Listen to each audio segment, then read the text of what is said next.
All right, I'll go ahead and get started. Um, let's see. Hello, thank you for joining the Center for Learning Health System Sciences for our monthly impact seminar. Before we get started, I'd like to cover a few expectations. Today's seminar will be recorded. You can enable closed captioning by hitting the Show Captions button next to the Raise Hand option in the Zoom menu. The public slide deck will also be made available on our website on our Impact seminar page. I will post the link in the chat along with the short questionnaire asking for seminar topic and speaker suggestions. Following the presentation, we invite you to raise your hand or type questions in the Q&A. In particular, we welcome questions exploring the many dimensions of impact that these ideas, technologies, and practices have on learning health systems. As a reminder for upcoming LHS events, there will not be a seminar in January, and we will resume this series in February 2026. With that, I will turn it over to Dr. Genevieve Melton-Mukes to introduce our speaker.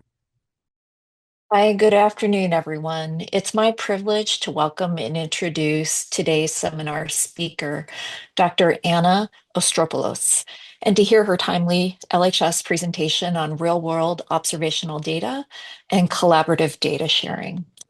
Dr. Ostropoulos is the Associate Director at Janssen Research and Development, which is a J&J company, and she works on the methods to advance observational research, observational data for medical product safety. And in addition, she also serves as Adjunct Assistant Professor of Informatics at Columbia University and is a long-standing collaborator and leader with OHDSI, which is the Observational Health Data Sciences and Informatics Collaborative, which you're going to hear more about. She has deep expertise in designing, building, and disseminating the OHDSI framework, real-world data sharing, as well as approaches and tools that really support that. And this includes tools around minimizing bias in observational research and a specific focus on patient phenotyping. I really want to note as well her work as a member of the OHDSI Vocabulary team, and this has been ongoing since 2016. And she's done work to design and engineer ontologies for the broader community, including several extensions, which she may talk to us a bit about. And since 2022, she has led the OHDSI Vocabulary Improvement Initiative, which really is to make data really fit for use and transparent across these vocabularies. I also want to note she's very highly involved in the AMIA community, and that's how I got to meet her. And before joining Janssen, she worked as the director for the head of innovation lab of the OHDSI Data Services Coordinating Business Intelligence Initiative to be able to harmonize and visualize real world data. So her talk is entitled OHDSI Vocabularies, Learning from Global Observational Real World Data Network to Build and Maintain Terminology System. Welcome. Thanks so much. That the title is a handful, and thanks so much for a very detailed description of my work. It's a pleasure to be here, and I will talk about the OHDSI vocabularies from different perspectives.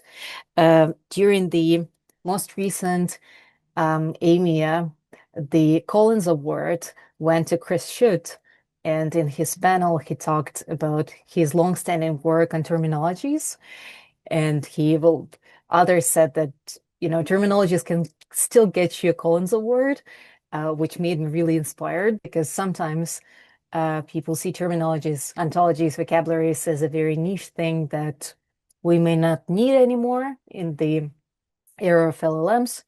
So in this talk, I will talk about how vocabularies are still a quintessential part to any research that you do on observational data and how we in OHDSI manage the vocabulary system, improve it, and do research development in the area of terminologies for real-world evidence. I need to disclose that I'm an employee of Johnson & Johnson. Most of this work has been done when I was not a part of Johnson & Johnson, and I still work a lot in this area, and that work mostly contributes to my Columbia appointment. We will talk about several things. We will start with what OHDSI vocabularies really are. We then will talk about how we learn from the network, both in terms of how the vocabularies are used across the network and how our community uses the vocabularies. And then we will have a piece that is a more classic research presentation on our attempt to harmonize drugs around the world in our XNORM extension. And to start off, if you've heard the talk that George Hripsack gave at this seminar some time ago, you may be familiar with that. If not, I will go through the basics of OHDSI again. OHDSI, which stands for Observational Health, Data Science, and Informatics, is a global community where people from across the globe come together to generate new evidence and promote better decisions for better healthcare. And the basis of OHDSI is the OMOP Common Data Model, where all of the data is harmonized to a common format. And you can see that on your left side. All of the data partners keep the data behind their firewalls, but they harmonize it to a common data model, not only the structure, but also the content. And this is where the vocabularies come in play, because not only the data is now represented as a set of similar columns, but we also use the same language to describe healthcare events. And when we have the standardized data, the next step is to apply standardized analytics. So in general, in OHDSI, we do spend a lot of time in building open source methods so that we can answer typical questions, such as how people are treated or what kind of outcomes we see in the patients, or whether the patients will go on to develop outcomes using these open source standardized analytics. And there are a couple of examples of the papers in each bucket, but really this slide is to highlight that the basis for generating the evidence reliably and fast is both the standardized analytics and the standardized data. And when it comes to standardizing the data, what we are dealing with is electronic health records, claims, registries, sometimes now even data from orbituaries or clinical trials. And in those data sources, we have clinical events recorded as concepts in vocabularies. For example, if we're talking about a very basic thing, if we're talking about the data on diagnosis in the US before 2015, we'll be talking about codes coming from ICD-9. If we're talking about the data in the US after 2015, that would be ICD-10. Diagnosis in the UK would be coded as READ, and the list goes on and on and on. What we do in OHDSI vocabularies is, first of all, we just store all of these vocabularies that we call source vocabularies in our system. But another thing that we do is we also create the crosswalks between all of these terminologies and one common reference standard. For example, for conditions, we chose SNOMED as our reference standard, and we create those links so that regardless of where your data sits, you still will be talking the same language. And this is really what enables the network research, because you can create one specification, and that specification will be applicable to US, to UK, to Korea, to Australia, and so on and so forth. Of course, this is a basic schematic. Another part of it is that, well, there will be some other codes mapping to other places in the SNOMED, in SNOMED. So another thing that we do is we have hierarchies that enable us to group conditions easily, or drugs easily, or other things. And these hierarchies are mostly borrowed from the source terminologies. Like, for example, in SNOMED, we do leverage the source hierarchy of SNOMED heavily, but we also create our own hierarchies.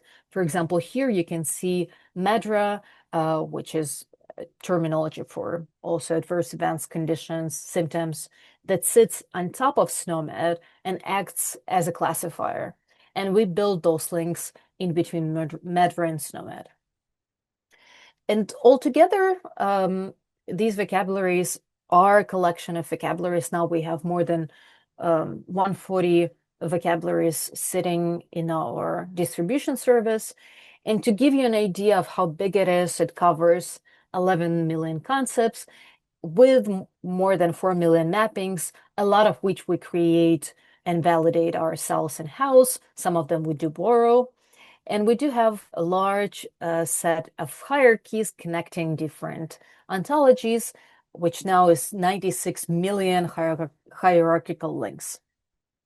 Because the vocabularies aim to serve different countries, we also have content in different languages, similar to, for example, how UMLS does it.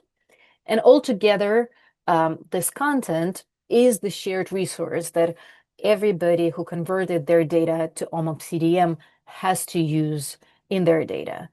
And that shared resource right now is used in more than 450 data sources across the globe.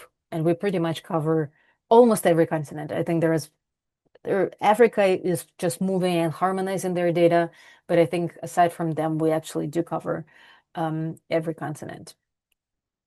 And because this now vocabulary system is quite large, and we need to maintain it, and we need to maintain it effectively so that we meet our users' needs, we wanted to learn from it.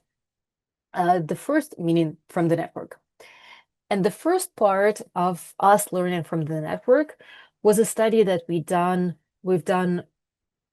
in 2022, around those days. And the question was really basic. The question was, how do those data sources use vocabularies, ontologies, terminologies in their data, and what kind of patterns we observe? And to do that, we collected the concepts and their usage across the data sources that agreed to participate in that study. It was only 22 data sources, which is significantly less than the whole network. But it did represent, even with 22 data sources, that already represented more than 1 million concepts in terminologies and more than 300 billion records across all of these data sources. And we did get a nice coverage of electronic health records, claims, hospital charge data. We covered US, we covered Asia Pacific region, we covered Australia. So it was a nice representation of different countries as well. And this slide will show the basic findings. On your left side, you will see the first figure. And on the x-axis, you see the number of the data sources. And on the y-axis, you see the number of concepts that are being used by a given number of data sets. And the very first bar that is highlighted in red indicates 1, which means that this is the number of concepts that can only be found in one data source, any data source out of the 22. It is stratified by domain, but it's not that relevant in this case. Really, the striking thing here is that most of the terms can only be found in one data source. And a very small fraction, less than 1% of the terms can be found in all of the data sources. And you may think, well, that might be some rare diseases, rare drugs, rare events, and this is why they are only recorded in one data source. And this is what the figure on your right side shows, is that no, indeed, there are some rare terms that can only be found in one data source, but quite a few of them can only be found in one data source, but are very prevalent in that data source. And here you can see the dots representing one concept, and again, the x-axis denoting the number of data sets, and the y-axis denoting the number of concepts in million. And the arrow points to one of the examples, which is platelet distribution within blood. That is a very common term that represents somebody measuring the platelets. that is routinely done in clinical practice. And yet this term can only be found in one of the EHR data sources across those 22. And what this really highlights is that if we want to do studies in the network, we really have to somehow acknowledge this heterogeneity and do something with it. So we want to create the concept sets or value sets or code sets that are really comprehensive. We cannot just go with a couple of concepts that we borrowed from the literature and call it a day and think that those concepts will get us the patients we want. No, not really. We have to do the assessment. We have to build tools to create comprehensive concept sets, because otherwise we will be losing patients that we want to look at. And also the second implication that is relevant not only for network research, but also for pretty much every research, is that whenever there is a paper that has a list of ICD-10 codes or ICD-9 codes, and you want to borrow it and do your study with that list, you're very unlikely to get the list that will be applicable to your data source, because data sources are different. And unless you're using the actual data that the researchers used in the original paper, you need to re-examine the lists that they used, ideally retest the performance of that phenotype. And you should not expect that a code list will be generalizable to your research question and to your data. We did build tools for better phenotyping and better concept sets off of these findings. I'm not covering that in this presentation, but that is an Easter egg for the Q&A if phenotyping is something that you're interested in. The next part of us learning from the network was to learn how our users use vocabularies, what kind of barriers they have, and what kind of challenges they have. And the reason for that assessment was that Odyssey really grew fast over the past 5 years. When I started this work, it was a much smaller initiative. We had fewer data sources, and we had much lower usage of vocabularies. As we grew, the demand increased, but also the number of people, simply the number of people using the vocabularies increased. And we felt that we really need to understand how they use them and what kind of challenges they have and what barriers they have. And in this assessment that happened, I think, a year and a half ago, we collected the information from, again, those who were willing to respond to our questions. And the end result was covering more than 140 institutions across the globe who use CDM. And it also covered the way vocabularies were used in now 60 data sources. So hopefully when we do the next landscape assessment, the number will keep growing more and more. And what we found is some of the practical things that we used for further development. For example, we found that most of the people update their terminologies and their data annually or semi-annually. And that is not only relevant to vocabularies per se. I think that also can be relevant to how we think about the usage of observational data for research. If the data is updated annually or semi-annually, then we would expect that it won't be able to address some of the pressing questions, like think COVID-19, monkeypox. You really cannot afford to update data annually and then expect to be able to address the questions that we see coming up in terms of pandemics, but also in terms of other research questions that we might be interested in. And that, I think, still represents a challenge in general, is that we need to come up with solutions that would enable our Odyssey and CDM users to update the data more frequently and make sure that the data is of a good quality. And right now, it still remains a challenge. We also saw that it's kind kind of a basic finding, but still it was very useful to see. We also learned that the community that uses terminologies in their everyday work, they're interested in having a transparent schedule of releases. And before that, because we were growing as a system, we would have releases that would be tailored to research needs. If there's an institution that says, okay, we need new races, we will create new terms for races and we will just release them. And we sometimes would have 10, 15 releases per year. And as we grew, we saw that the community really benefits from less frequent releases with a clear outline and what those releases would contain, which may sound counterintuitive because you would expect somebody to want the content right away when they want it. But in fact, we observed that institutions are willing to wait if they know when they will get the release and what the release will contain. Another thing that was of a big interest is being able to track changes in vocabularies across versions. And I actually see this topic coming up more and more. For example, in AMIA, there was a panel dedicated to how you would track vocabulary changes.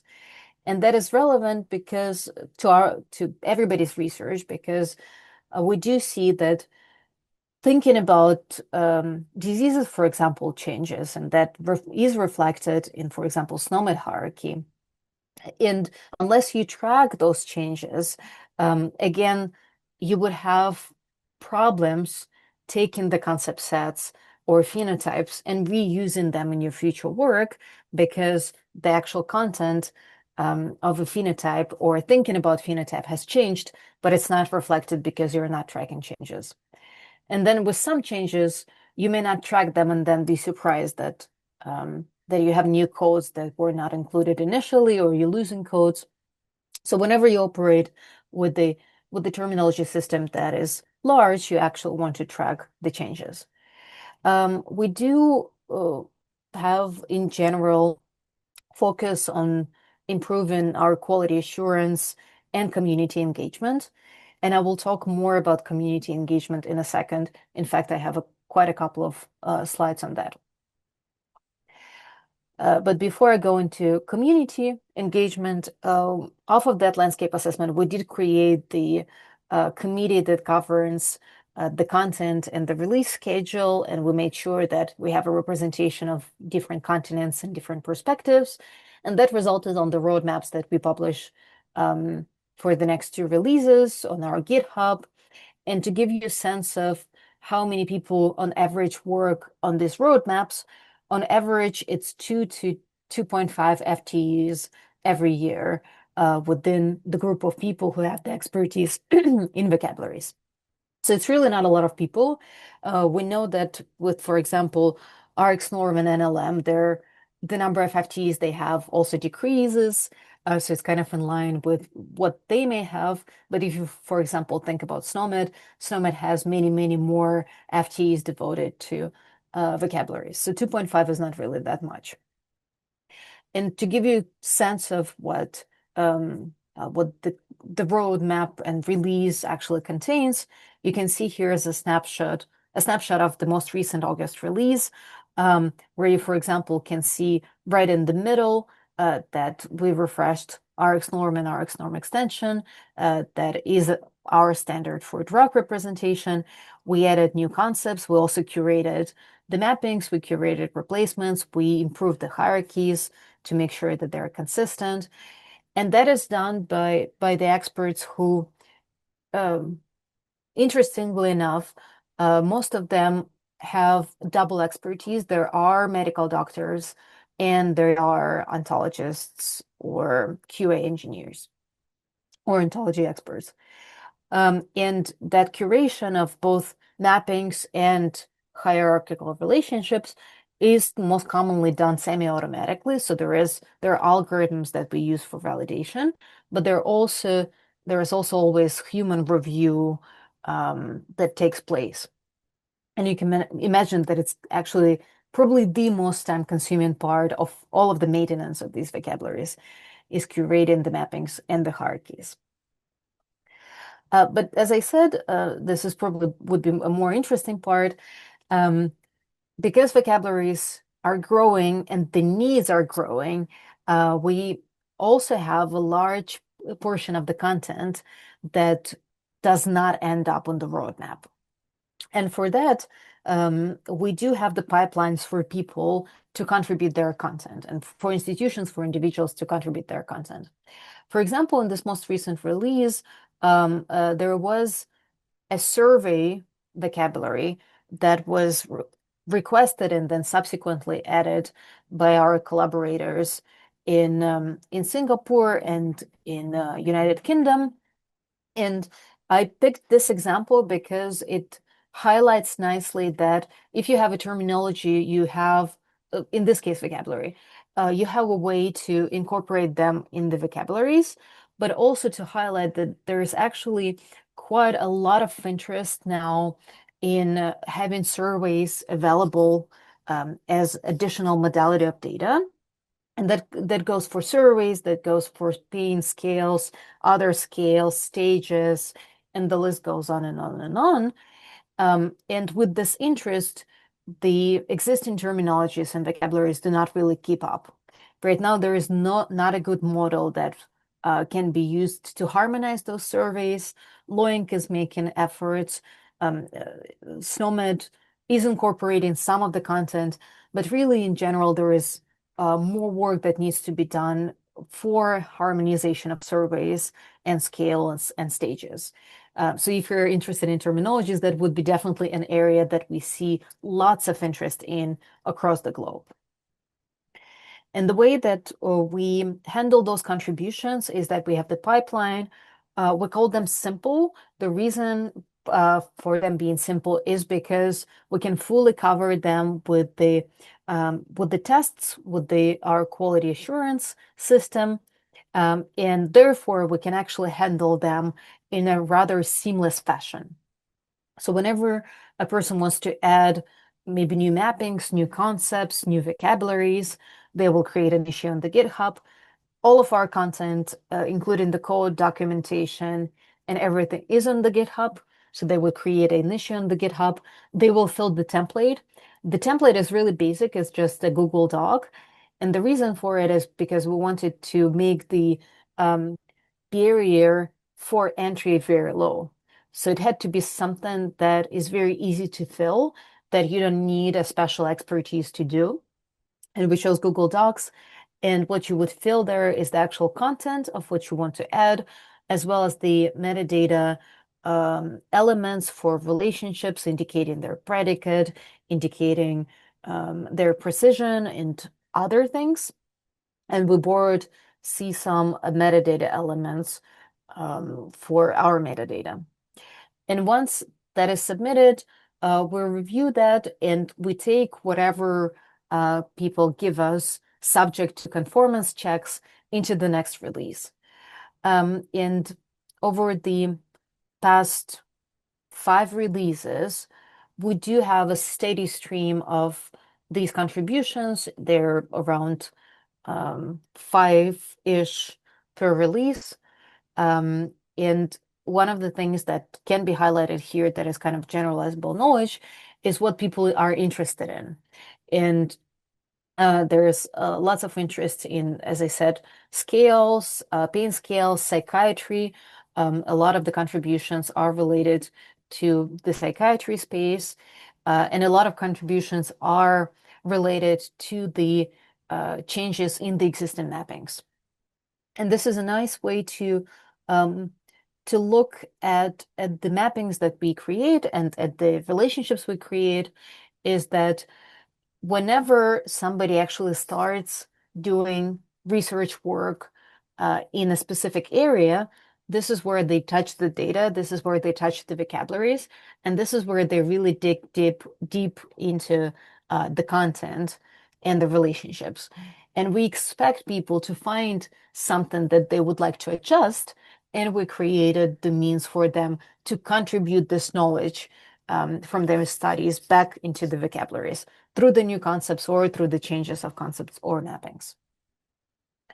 Aside from that, we do have pipelines for more complex contributions. And again, I added that to give you a sense of what we see community being interested in. In this specific work, there were two leaders in the community who led this work, and they went around and talked to all of the work groups. They talked to the different institutions participating in Odyssey, and they collected all of the ethnicities and races that can be found in the participating data sources. And that includes Australia, again, US, Australia, Europe, all sorts of countries that are the members. And based on that, they proposed and added almost 1,500 new races and ethnicities with various levels of granularity, so that if somebody wants to do research on those races and ethnicities, they do not lose the granularity that they have in their own data, yet they're able to meaningfully collaborate with other institutions that are in the Odyssey network, because now these terms are in the Odyssey vocabularies. So that was definitely an interesting experience in collecting this information from all of the participating sites. Aside from that, every release we have complex contributions coming in. And lots of the interest is around oncology. For example, one of the complex contributions was refreshing a hem-onc vocabulary, which is used for regimens of cancer and other things. We also have veterinary institutions, and they have their own SNOMED extension, SNOMED veterinary, to code their data. So that was one of the complex contributions. And others, lots of them are related to the drug space. And that's both adding the vocabularies for drugs from different countries or refreshing the existing vocabularies. And that nicely transitions us into the part of a more classic research work that we've done in the vocabularies, and that we will talk here about the RxNorm extension. And as I said, there is a lot of interest in harmonizing drugs to a common standard. And this is one of the examples of a study that I think is a good illustration of this need. So in this study, which is a part of Darwin EU network, Darwin EU network is a network in Europe where EMA, which is an FDA counterpart, asks for new evidence. So they have questions that they want to be addressed for their decision making. And they partner with the Darwin network, which is a set of data partners across Europe, all of which have their data harmonized to OMOP-CDM. So all of that, this whole project uses Odyssey tools and uses OMOP-CDM and Odyssey vocabularies. And this paper showcases one of the examples that they've done, examples of the studies that they've done for EMA. And here specifically, they looked at the drugs containing valproate and how they're used in women across Europe. And that study had not only valproate, but 30 other drugs that they looked at in this study. And the study itself, I think, covered something around 20 data sources. And depending on the data, even valproate itself can be recorded very differently. On your right side, you have the snapshot of the examples of how drugs can be written out in those data sources. It can be different language. It can be French in France or Italian in Italy, and the list goes on and on and on. But even if it's in English, still the way the drugs will be written is very, very different. So if you think about coming up with just a list of all of the drugs for this study, you can imagine that the list will have thousands and thousands and thousands of records, which is really not feasible if you want to do any kind of analytics that will not take you a year. So clearly, the drug space needs harmonization so that there is an easier way to retrieve all of the drugs of interest. And this brings us to our work on creating our XNorm extension. I did use the example from the Darwin study that is a recent study, but really this work started maybe 5 years ago or even more. So we were uncharacteristically proactive in identifying this need and trying to build the solutions for it. And the work relied on the RX norm structure. We do use RX norm as a reference standard for the US drugs, but RX norm does not really cover international drugs. But what it does, it has a very nice structure. And that structure that you can see on the screen uh, represents a drug through a set of attributes: ingredient, dosage, clinical form, brand name. And we use that structure to build an extension to it that mimics this structure and the hierarchy that RxNorm has.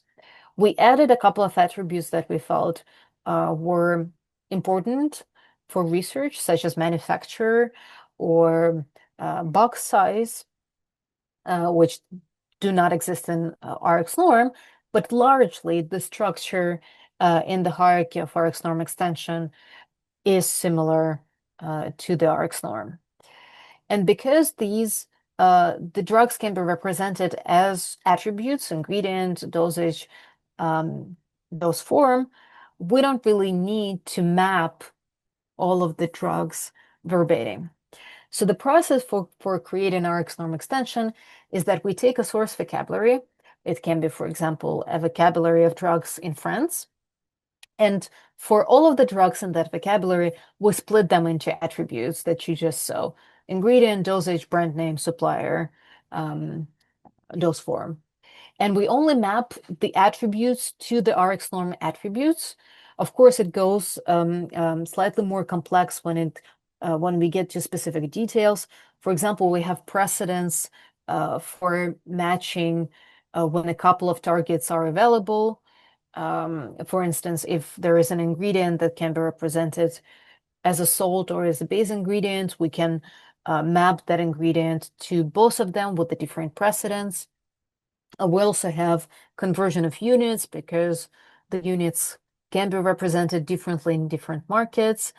But really, the point is not to map the drugs themselves, but just to map the attributes, which means that now we're considering a much smaller space. Instead of mapping thousands of drugs, we're just mapping hundreds of attributes at best. And this is where the so to speak, manual work stops, and the rest is handled through the machinery that essentially assembles those attributes and compares them to the RxNorm attributes to find A, whether there is a good match in the existing corpus already, or B, if there is not a good match, where the drug fits into the existing hierarchy. And there, of course, it also gets slightly more complex when it comes to specifics. For example, we have a window for dosage matching because, again, different markets internationally bring sometimes heterogeneity in terms of how they represent dosages. So we had to create some sort of window for matching and not just treat the dosages um, very strictly. And we also create the intermediate links or intermediate points in the hierarchy when we recreate the whole hierarchy. And I will show you it in a second, which I hope will make more sense. For example, here we can start with the drug that is denoted in orange. This is a term that is coming from a French vocabulary, BDPM. You can see that it says VALP, which we know stands for valproate sodium Zentiva, 200 milligrams per milliliter solution, Buvable, which is oral solution. And After the machinery is run, what you get is the link from this drug to a newly created Rx norm extension concept that says 40 milliliters valproate, 200 milligram per milliliter oral solution by Sanofi. And the reason why it's Sanofi, because it used to be Zentiva, now it's Sanofi. So we do take care of these things as well. So the result of machinery is this new term that we created, plus the link to the original source term. And as you go up from that term, you will see the other points in the hierarchy that we also created, which are intermediate points. For example, right in the middle, you will see valproate 200 milligram per milliliter oral solution, which is an intermediate point in between this very specific Rx norm extension term and the top Rx norm terms. And in purple, you will see that Rx norm, we have the Rx norm that we download from NLM, and these newly created Rx norm extension terms nicely connect to these Rx norm terms through the hierarchy. So what we do here is we build the MAPS2 relationships, we build the new terms, and we link all of them in the hierarchy that mimics Rx norm hierarchy. So now, if you want to do a study and you want to ask a question, what kind of patients take valproate?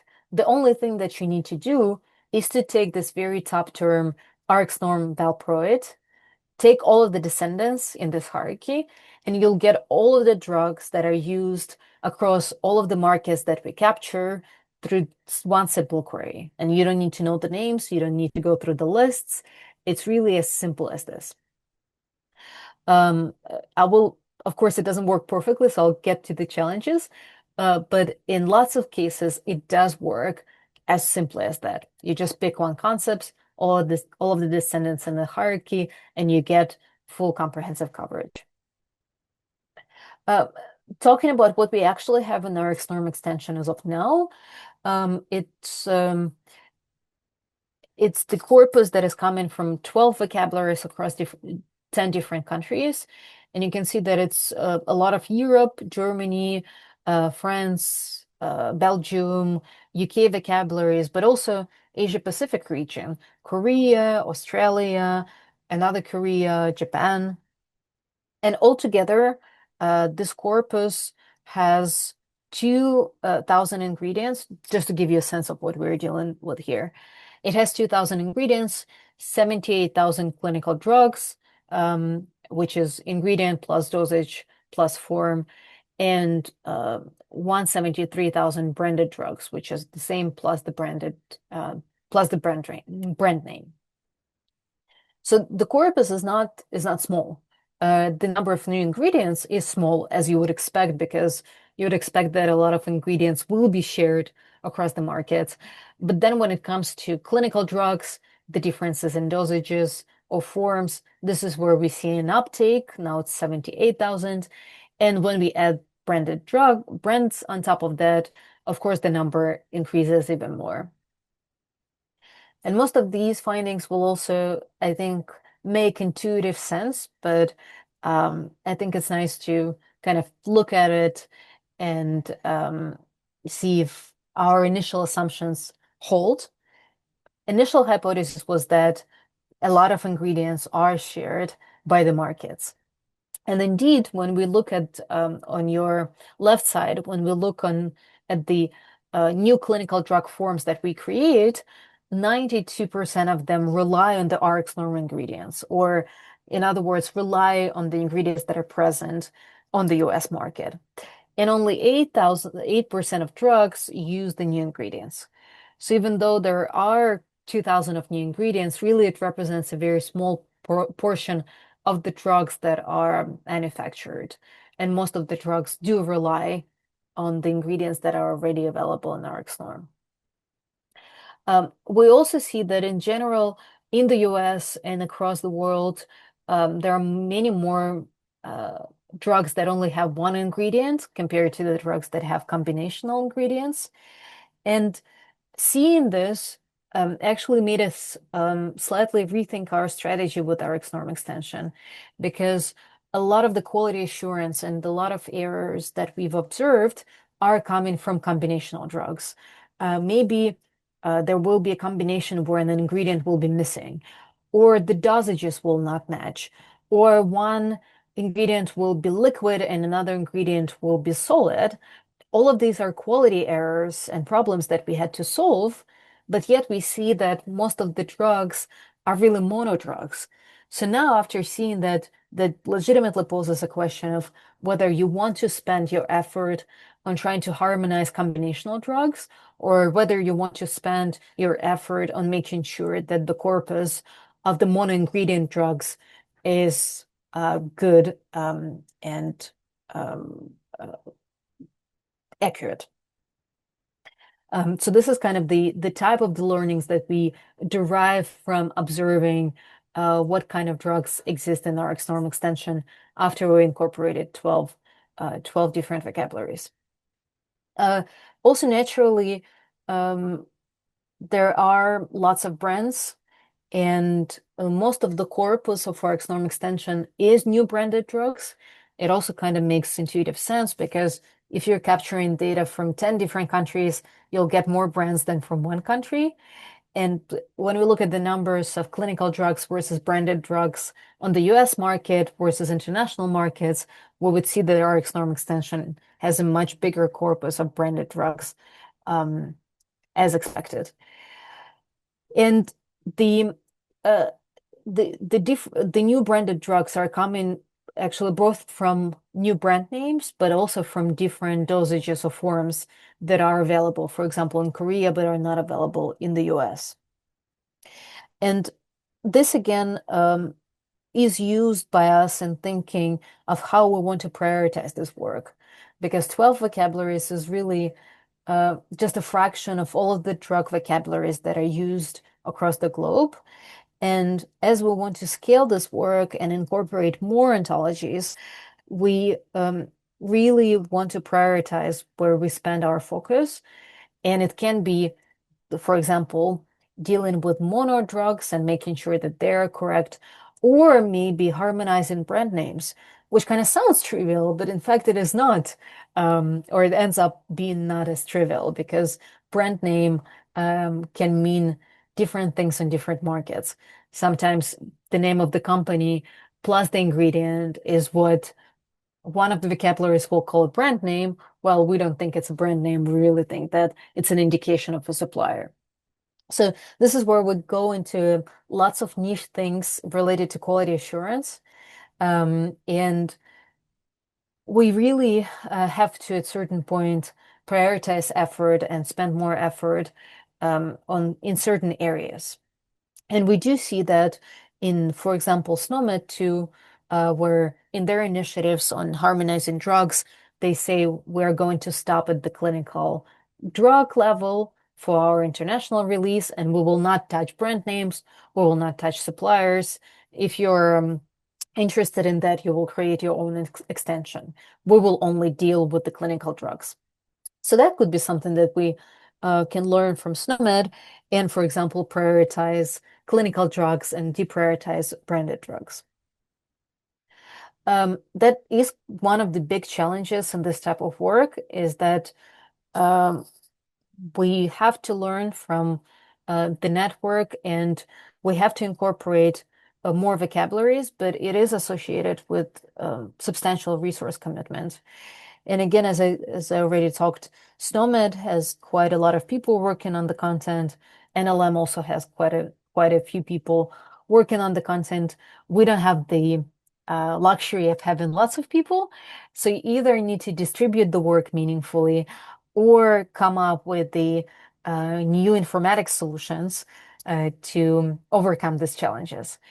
For example, creating and splitting drugs into attributes is one of the challenges. Now we have LLMs. We can actually think of using LLMs to do the splitting in an automated fashion.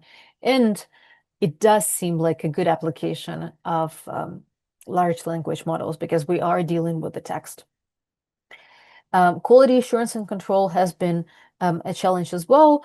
Um, a lot because we were discovering issues as we went. I'll give you one of the examples that is kind of funny, is that initially we had um, drugs, tablets that would be 1 kilo or 2 kilos, which is 2 pounds and 4 pounds, respectively. And it didn't occur to us that it can be a quality assurance check up until we saw it, because why would you think that a drug would be manufactured in kilos and to check for it? And of course, as we discovered it, we added it as a quality assurance check. And all of this code is open source on our GitHub. But a lot of quality assurance is very iterative, and we do discover problems as we go, which of course can create tension in terms of, well, can you actually trust it? To what extent can you trust it? Um, and we try to improve as we go. But of course, it is not a straightforward process. And because source vocabularies require incorporation of source vocabularies requires this expertise, we've recently been working on trying to engage community more, so that maybe the national nodes will identify the terminologies that they need and will do steps of the process to incorporate those vocabularies, and maybe will take part in also maintaining these vocabularies. Um, so the distribution of work has been quite a big topic over the past year, and I can talk more about that if this is something that interests you. And speaking of engaging community, we do talk a lot about collaboration. At least pretty much any meeting I've been to talks a lot about collaboration, about how we need to engage, how we need to incorporate different perspectives. When it comes to Odyssey vocabularies, it is truly collaboration. And the reason for it is we cannot do it as one individual or two individuals or three individuals, nor it is possible to know all of the use cases or to know how vocabularies can be used in different countries and different institutions. We actually do need all of these people to come together. And this is what is happening. So this is a small part of the extended vocabulary team. And really, the biggest learning in the vocabularies is learning from all of these people who, if we're lucky, also contribute content and contribute their expertise. And I know I've talked a lot, so I will stop here. And hopefully, there will be questions, which I will answer. All right. Thank you all. We have time for one question for the Q&A. If you'd like to ask a question or share a comment, please use the raise your hand feature. We also welcome you to type your questions into the Zoom Q&A. Anna, this is Genevieve. Mhm. Oh, I do see a question here, maybe from Mary, but no. Okay. I'm curious, like, if somebody wants to um, build out a particular set of data, new data elements that are currently not in OMOP or Odyssey, what's the best way to get started? Because I've gone onto the Odyssey website, and there's a lot there. Mhm. So curious Oh, if you have any absolutely. tips. Yeah. That is a wonderful question. The and you would imagine that there would be lots of interest, and there is, in new data elements. If you think about um, how you store variable information, or how you store information from imaging or other devices, um, or geospatial data. So there are kind of some of the areas of interest for the community where there is work. So I totally get where this question is coming from. We do see lots of interest in that. But I think the simple answer is that you would just find the person and we just talk to them. Because it can be very overwhelming to find the right point of contact or to find information. So if you know a person, and now you know me, uh, you can just reach out to them and they'll be able to put you in the right hands. But this is a wonderful question. Thanks so much. All right. Before we end, I just wanted to share a comment from Mary real quick that says, "That was a fascinating talk. Thank you for lifting the veil on this behind the scenes work." I will just thank you very much. I got the wonderful question that we get all the time on the so once you spend just 1 minute to answer that, the trade-off between standard vocabularies and loss of information when mapping between vocabularies. And the example uh, that was there is gunshot initial encounter that maps to gunshot wound. One of the learnings from the community is where they think the loss of information is reasonable and where they think that loss of information is not reasonable and they cannot do their studies because of that. What we've been doing in the work group this past 6 months is just having the document that outlines all of the mapping assumptions and rules and having community reflect on it to say, okay, these are the pieces that we care about, we cannot lose, and these are the pieces that we are fine with losing. And for example, in counter, we are saying this should be inferred from the visit, not from the mapping, so the community in large is fine with losing this information. So that is all to really say that there are debates around this, and we're trying to resolve it by having community actually ratify what kind of loss of information is reasonable and where we don't want to tolerate it. All right. Well, thank you again, Dr. Ostropolets, for taking the time to give this talk. And yeah, thank you all for attending. Again, in closing, please join us for our next seminar on February 3rd at noon Central Time. This concludes our presentation. We'll see you next time. Thanks so much for your time.